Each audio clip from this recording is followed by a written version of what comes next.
Salamat sa memories na nagawa mo sa akin, ex. Alam mo, sa totoo lang, buong buhay ko, madaming natitiis. Habang di pa tayo okay, madami ka rin tinatago. Alam mo, sa totoo lang gusto ko sana mag-apologize sa ate mo, lalo rin sa family mo. Gusto kong aminin na ikaw yung mismong gumawa ng mali sa akin. Ako sa sarili ko, wala. Aminin ko, masakit ang magsalita kapag nagkagalit ako. Alam mo, pag sumusobra ng isang tao, ayoko, inaabuso ako. Ayoko din sinisira yung image ko. Kaya sa ngayon, ito yung pictures natin, nasa phone case ko, tinanggal ko. So, paano na yun? Anong gagawin ko? Pan-display ko to? Hindi ko to magiging display to. Sisirahin ko to. Kung di mo maayos yung relasyon na to, bahala ka. Di mo malilinis yung pangalan mo dahil pinagkalat na ng ibang tao, kahit di tao konektado sa akin or something sa mga ibang accounts, nalalaman yung issues mo, papanggap kang single habang di pa tayo okay. Very immature yung gagawa ng ganun. Ako pa na sabi immature. Ikaw mas immature sa akin. Mas immature yung tao habang may tinatakong na secret identity. Like, eto, tapos nag-yossi break ka pa sa My Day sa Instagram. Like, madaming kumakalat din sa'yo sa issues. Tapos yung mga kaibigan ko babae na walang ginagawa sa'yo, pinupuna mo, sinisiraan mo.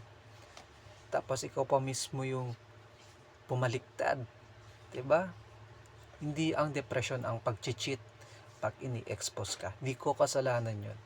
Mas kasalanan mo yun kapag di ka marunong makontento. Totoo yun. Hindi lahat ng babae kapag nasasaktan, may karapatan. Kapag lalaki ang nasasaktan, walang karapatan. Sino ang mas mali? Ikaw ang mali. Hershey, this is our pictures, the best memories. Diba? Kung ganito yung inaasal mo sa akin, sana intindihin mo kung nasasaktan ba ako sa mga pinagsasabi mo. Like sinabi mo ng hayop ako, mayabang ako, bastos ako. Hindi ako bastos sa magulang. Sa magulang mo. I'm just show to respect. Kahit medyo late ako, ay sorry po. Ganun ako. Nandiyan po kayo. Diba? I'm just show myself being polite person. Kahit simula nung nilagnat ka, binigyan kita ng effort na dalawin ka para asikasuhin kita. Hindi sasabihin bastos agad. Nonsense ka. Alam mo siya wala kang pakiramdam nung simula naging tayo pa 2023 to 2024 kada away ganun din. Pag di okay, maghanap ka ng another comfort sa iba, tapos magpapanggap ka, tapos ang rumi mo, kababayan daw, ang dumi-dumi mo. Kaya ayoko sa ganitong ugaling babae, kada away maghahanap ng another comfort zone. Hindi ang mature ang relationships. Ano yan? Cheating issues. Kung magti 3 years tayo sa August, ganito ba asal mo? Sa mga one-sided na kabag-anak ko, huwag nyo ako tatanungin. Nilalantat ko ang cheating issues. Pero pag binabaliktad yung kwento, pagmumurahin ko kayo. Okay?